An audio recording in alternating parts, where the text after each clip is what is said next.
విద్యా వ్యవస్థ అంటే దేవాలయం లాంటిది. మరి అలాంటి విద్యా వ్యవస్థలో పనిచేస్తున్న అధ్యాపకులు విద్యార్థులకు దైవంతో సమానం. మరి అలాంటి అధ్యాపకులు ప్రస్తుతం విద్యా వ్యవస్థల యాజమాన్యాల చెప్పు చేతల్లో పనిచేస్తూ విద్యా వ్యవస్థ విలువలను కాలరాస్తున్నారు.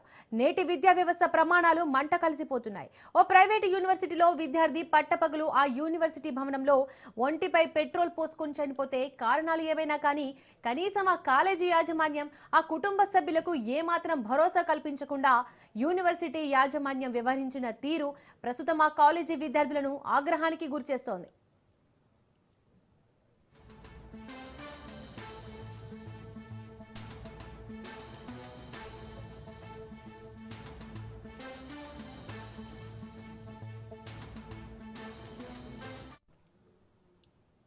ఉమ్మడి గుంటూరు జిల్లాలో పొన్నూరు నియోజకవర్గం చేబ్రోలు మండలం వడ్లముడి విజ్ఞాన్ యూనివర్సిటీలో ఎంతో మంది విద్యార్థులు అనేక కోర్సుల్లో చదువుతున్నారు.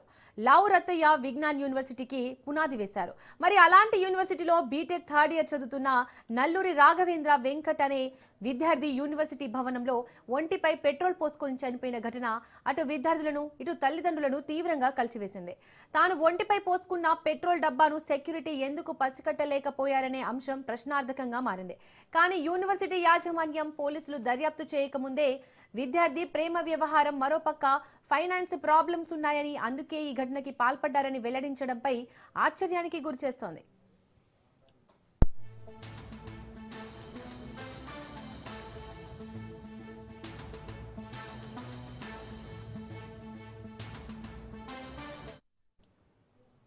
ఇక ఈ ఘటనపై జరిగిన తీరు, సీసీ ఫుటేజ్ పబ్లిక్ చేయకపోతే యూనివర్సిటీ యాజమాన్యంపై ప్రజల్లో తీవ్ర వ్యతిరేకత వచ్చే అవకాశం ఉంది. ఇప్పటికైనా విద్యా సంస్థల యాజమాన్యాలు విద్యార్థుల రక్షణపై మరింత దృష్టి పెట్టాల్సిన అవసరం ఉంది. అలాగే రాఘవేంద్ర చనిపోయిన కుటుంబాన్ని ఆదుకోవాల్సిన బాధ్యత యాజమాన్యంపై ఉంది.